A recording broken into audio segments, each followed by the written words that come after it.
बिस्मिल्लाह रहमान रहीम। अस्सलाम वालेकुम। एक तरफ इमरान खान और एस्टेब्लिशमेंट के टकराव का मामला है और साथ ही इमरान खान ने आज 4 सफ़ात पर मुश्तमिल 7 नुकाती कादी फायद ईसा को एक इंतहाई आम खत लिखा है और इस खत ने किस तरह रावलपिंडी और इस्लामाबाद को हिला के रख दिया है, इस खत के अंदर बुनियादी तौर पर क्या बात की गई है, ये तफसील मैंने आपके सामने रखनी है और किस तरह इमरान खान का तीर निशाने पर लगना शुरू हुआ है और काजी साहब जो है उनके हवाले से अगला प्लान क्या है। चूंकि हुकूमत ने भी अपनी 2 चालें चल दी हैं और ये कौन सी चालें हैं और इनका काजी साहब और जो इस वक्त एस्टैब्लिशमेंट है उसके साथ क्या ताल्लुक है, इस पर भी बात करेंगे।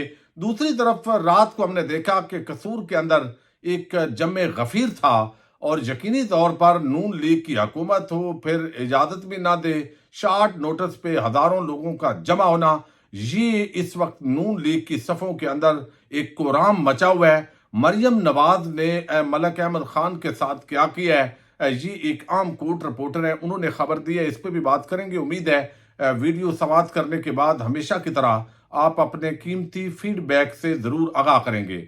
मलक शाकर आवान है, बड़े क्रेडिबल जर्नलिस्ट हैं लाहौर से, उन्होंने ये खबर दी है कि जो रात को जलसा हुआ और शार्ट नोटिस पे जलसा नहीं हुआ बल्कि तकरीबन 21 जलसे हुए हैं जहां जहां ज़िमनी इंतखाबात है। अगरचे आज पाक फौज जो है उसने महाज संभाल लिया है और इस वक्त सिक्योरिटी हाई अलर्ट है और उसकी बुनियादी वजह यही है कि कुछ खदशात हैं टकराव के।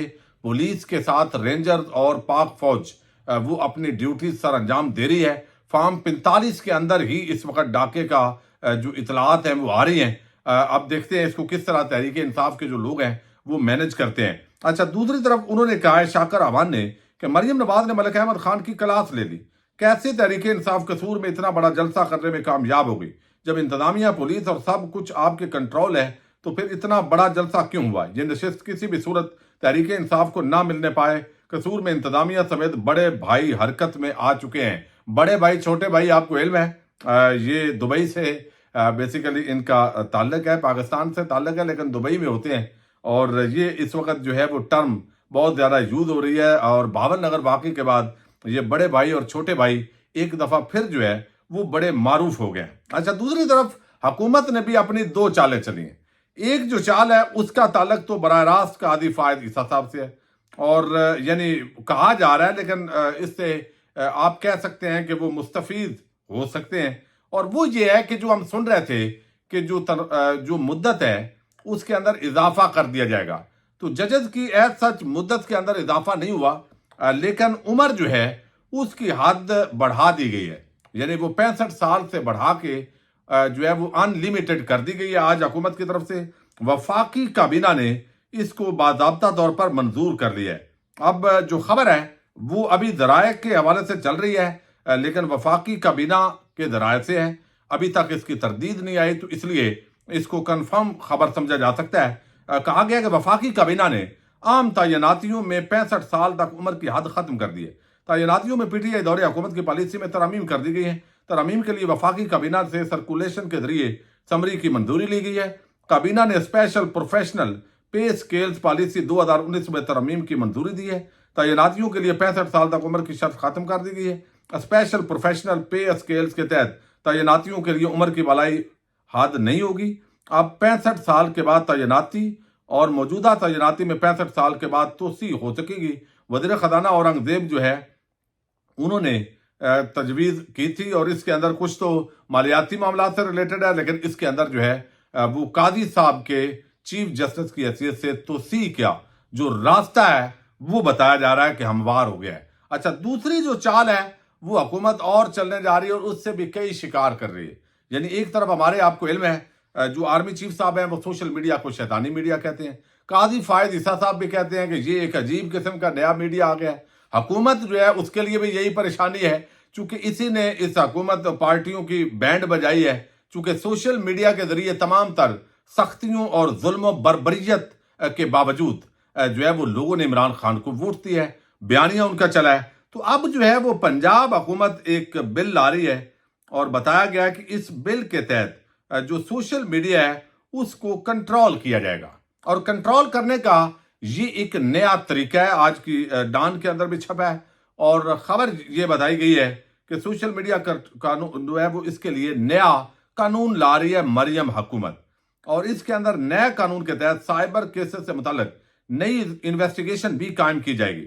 یعنی مسلسل وہ ان کا کام ہی یہی ہوگا، فیس بک، یوٹیوب، ٹویٹر اور مختلف جگہوں پہ جو لوگ باتیں کر رہے ہیں ان کو کسی طریقے سے کٹہرے میں لائیں، اور ذرائع کے مطابق نئے قانون میں سوشل میڈیا پر کوئی بھی پوسٹ یا انفارمیشن ڈالنے والا اس کو ثابت کرنے کا بھی ذمہ دار ہوگا۔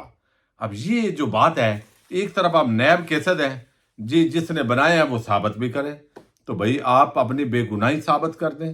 اگر کوئی کہے کہ ہمیں لگتا ہے آپ کے نام ہے یہ لندن کا ایون فیلڈ اپارٹمنٹ، آپ ادھر ہی چونکہ ہوتے ہیں، میاں صاحب بھی ہر وقت وہی پائے جاتے ہیں، تو وہاں پہ ہی آپ کے ٹاؤٹ صحافی باہر کھڑے بھی ہوتے ہیں دفتر کے سامنے یا ادھر رہائش گاہ پہ، تو یہ آپ نے کیسے پراپرٹی بنائی؟ تو آپ رسیدیں منہ پہ ماریں کہ جناب یہ ہماری پراپرٹی ہے۔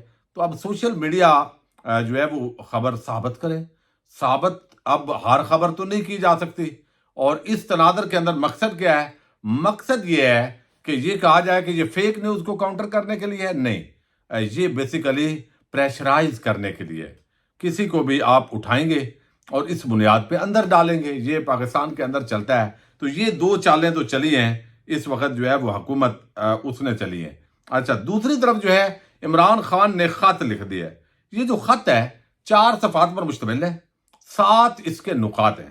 پورے خط کا ترجمہ تو میں کوشش کروں گا اگلی ویڈیو کے اندر آ جائے، لیکن رؤف حسن صاحب نے بھی تفصیلات دی ہیں، بلکہ اب یہ خط ہی سامنے آ گیا ہے۔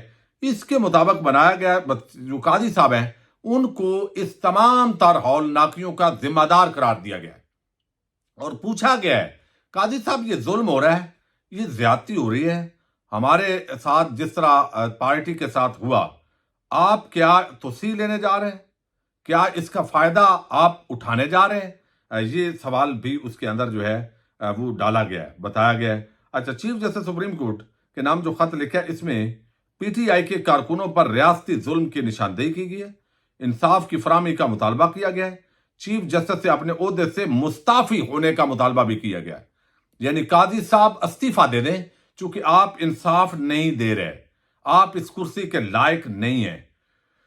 پی ٹی آئی نے خط میڈیا کو جاری کر دیا جو کہ 4 صفحات پر مشتمل ہے، اور رؤف حسن نے جو پریس کانفرنس میں بتایا ہے اس کے مطابق کہا گیا کہ یہ خط چیف جسٹس آفس کو موصول ہو گیا ہے۔ جو کچھ ظلم ہمارے ساتھ ہو رہا ہے اس کی ذمہ داری چیف جسٹس پر عائد ہوتی ہے، نہ چیف جسٹس نے خود انصاف کیا، نہ ماتحت عدالتوں سے انصاف دلایا۔ معاملہ بہت گمبھیر ہو گیا ہے۔ پچھلے بہت دنوں سے باقی جو ہے وہ بائی الیکشن کے اعلان کے بعد ہمارے تمام ورکرز پر چھاپے مارے جا رہے ہیں، ورکرز کی فیملیز کے ساتھ بدسلوکی معمول بن گیا ہے، طاقتور لوگوں کے پرانے ایجنڈے کے ظلم کو آگے لے جایا جا رہا ہے۔ ان کی کوشش ہے کہ بائی الیکشن کو جو ہے وہ مینج کر لیا جائے، مختلف عارض سے خالی کاغذات پر دستخط کروائے جا رہے ہیں، نہ ماننے والے عارض کو پکڑ کر ٹارچر کیا جا رہا ہے، اور وہ آپ دیکھ رہے ہیں۔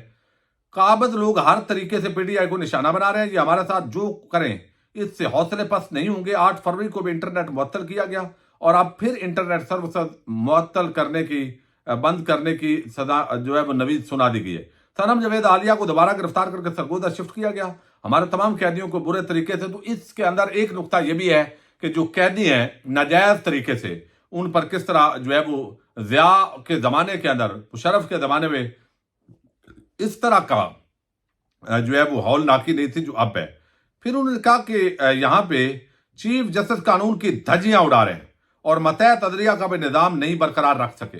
توشہ خانہ کے ریفرنس اور دیگر کیسز کا بھی خط میں لکھا گیا ہے۔ نیب کے پاس شریف برادران کے توشہ خانہ کیس کی کوئی ثبوت موجود نہیں، جبکہ NAB cases open and shut case ہے۔ نیب پر ریٹائرڈ جنرل کو لگا دیا گیا جس سے نیب کی ساکھ مزید متاثر ہوئی ہے، تو ریٹائرڈ جنرل کے خلاف بھی آج کھل کر بات کی گئی ہے۔ باول نگر تھانے کا ذکر کیا گیا ہے کہ کس طرح جو ہے وہ پولیس کے ادارے پر قانون طاقتور کے ہاتھ میں، اور جو طاقتور نہیں وہ انصاف کا تقاضا نہیں کر سکتا۔ ہم نے خط میں مزید لاقانونیت اور حالات کا تذکرہ کیا ہے۔ چیف جسٹس اسلام آباد ہائی کورٹ کو خط لکھا گیا کہ 6 ججز سے بات کی جائے۔ چیف جسٹس آف پاکستان نے چیف جسٹس اسلام آباد ہائی کورٹ سے بات کرنے کی اجازت دی۔ جو خود چور ہے وہ کیوں اس معاملے کو حل کرے گا؟ یعنی یہ آج وہ کہہ رہے ہیں وہ تو اس سارے معاملے کا بینیفیشری اور تحفظ دے گا، یعنی وہ چیف جسٹس اسلام آباد ہائی کورٹ اس کے کنڈکٹ پر بھی سوال اٹھایا گیا ہے۔ اچھا، پھر کہا گیا ہے चौथा पॉइंट इस खत का जो है, 9 मई को पकड़े जाने वाले लोग बेगुनाह हैं।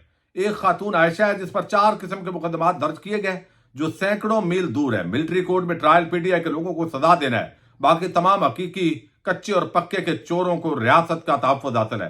5वां इस खत का जो पॉइंट है उसके अंदर कहा गया है कि चीफ जस्टिस साहब आपसे इस्तदा है, चीफ कमिश्नर रावलपिंडी को आपकी अदालत में पेश किया जाए। इसको छुपाकर मन मर्जी के बयान दिलवाए जा रहे हैं। फिर जो है इस तरह नंबर 6 पर कहा गया कि हमारी दर्जनों पिटीशन इस्लामाबाद हाई कोर्ट में पेंडिंग है, इन पिटीशन को फिक्स नहीं किया जा रहा। आईने पाकिस्तान में केसेस की सुनवाई ना करना इंसाफ की फराहमी को रोकना है। हमारे मुताबिक चीफ जस्टिस इस जुर्म के मुर्तकिब हो रहे हैं। अच्छा, फिर उन्होंने 7वां पॉइंट लिखा है हमारी रिजर्व सीटें छीनी गई, बल्ले का निशान छीना गया, रिकाउंटिंग में हमारी सीटें छीनी गई, सिर्फ इस्तायत और फर्द वाहिद की तस्कीन को परवान चढ़ाया जा रहा है। और आखिरी पैराग्राफ में चीफ जस्टिस को याद दहानी करवाई गई है कि वो अपने रेफरेंस में अदालत में खड़े आईने पाकिस्तान की किताब पकड़ी थी। चीफ जस्टिस ने उस वक्त कहा था कि मैं आईने पाकिस्तान को मानता और अमल करता हूं, लेकिन चीफ जस्टिस ऑफ पाकिस्तान ने खुद इस आइन की धज्जियां उड़ा दी।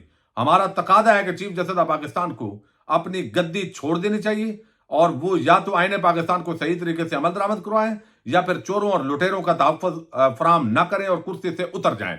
ये मैं समझता हूं चार्जशीट किया गया है कादी फायद ईसा और इस्लामाबाद हाईकोर्ट के चीफ जस्टिस आमर फारूक को। 7 नुकात हैं, 4 नुकात का ये खत है जिसके अंदर तहरीक इंसाफ के खिलाफ जिस तरह की जारहियत की गई है। और ये तीर क्यों निशाने पे है कि अब इमरान खान, आपको याद होगा कि एक ही वक्त के अंदर बहुत सारे लोग कहते थे कि यार एक जमात से टक्कर लो, सबसे ना लो, लेकिन वक्त ने साबित किया कि वो अवाम उसी वजह से उनसे तंग थी और उनके साथ मिली। और उस वक्त इल्ताफ हुसैन का तोती बोलता था जब इमरान खान ने उसको ललकारा, आसफ जरदारी, फिर नवाज शरीफ, फिर जो है वो बाकी फजल रहमान, सबको ललकारा। और ये चीज जो है इमरान खान की कामयाबी की जो है वो बनी। अब भी बहुत लोगों का कहना है कि सारे महाद ना खोले, लेकिन इमरान खान का ये तुर्रा इम्तियाज है कि वो सारे महाद ना सिर्फ खोलते हैं बल्कि वो मैच जीतते भी हैं। तो अब उन्होंने बराह रास्त कादी फायद ईसा के इस्तीफे का मुतालबा इस खत के अंदर कर दिया गया है और चार्जशीट उन पर मुरतब करके लोगों के सामने रख दी है। अब इसको कादी साहब फिर ये भी कहे कि एक्सटेंशन ले रहे हैं, नहीं ले रहे, जनाब बताइए। अगर ले रहे हैं तो इस सारा ये धंधा जो हो रहा है, जो जुल्म हो रहा है, तो इसका मतलब है कि आप बेनिफिशियरी हैं और आप ये मिल के आपस में अंडरस्टैंडिंग के साथ हमारे ऊपर जुल्म कर रहे हैं। तो ये मेरा ख्याल है चीफ जस्टिस का जो उहदा है उसकी साख इस वजह से अब मुतासर हो गई है। पाकिस्तान की सबसे बड़ी जीतने वाली 2/3 अक्सरियत फार्म 45 के मुताबिक जीतने वाली अवामी जमात का जो कायद है वो चीफ जस्टिस पर अदम एतमाद कर रहा है। इजाजत दीजिएगा। पाकिस्तान जिंदाबाद, पाक फौज पाइंदाबाद।